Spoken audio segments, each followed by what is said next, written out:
Troisième fonction dans notre série de vidéos sur les recherches, la fonction Equiv.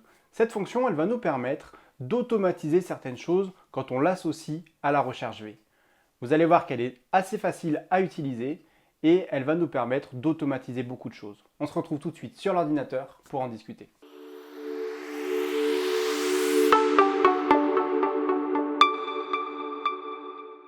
Dans les fonctions de recherche, on va très souvent utiliser la recherche V. On l'a vu il y a quelques semaines. C'est une des fonctions qui va être le plus souvent utilisée.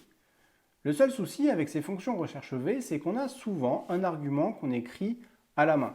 Ici, par exemple, j'ai ma facture, je cherche le nom de ma personne et en fonction de ce nom, je vais afficher son adresse, son code postal et sa ville.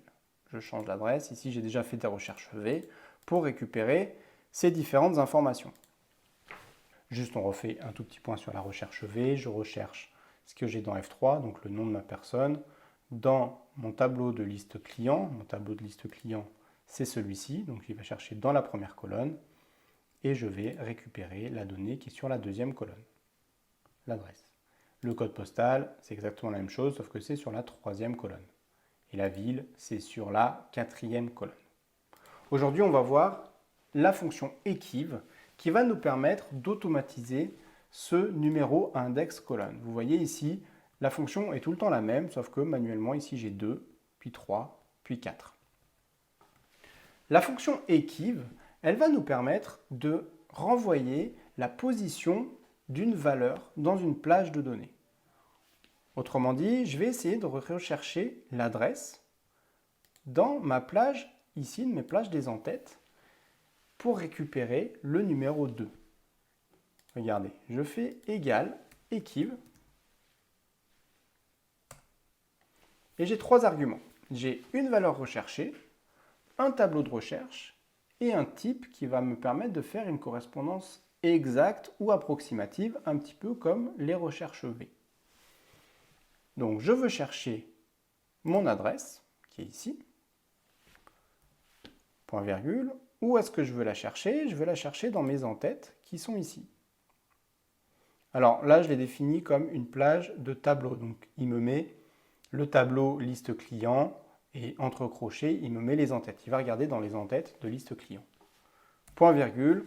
Et là, comme pour la recherche V, on va la plupart du temps utiliser la correspondance exacte. En tout cas, moi, j'utilise quasiment que la correspondance exacte, le 0. Je ferme la parenthèse et je valide. Et là, il me renvoie 2 parce que le texte adresse est à la deuxième position. Alors, ce qui est important, c'est qu'il faut que ce soit exactement le même texte. Si je mets adresse 2 points, ici, il ne va plus le trouver, il va me renvoyer une erreur. Il faut que ce soit exactement la même valeur. Mais ce qui va être intéressant ici, c'est que si je tire vers le bas, je vais chercher CP et ville, et bien ça va me renvoyer 3 et 4, la position de mon en-tête. Je vais pouvoir combiner du coup ma fonction Equiv à ma recherche V pour automatiser cet argument, le numéro d'index colonne.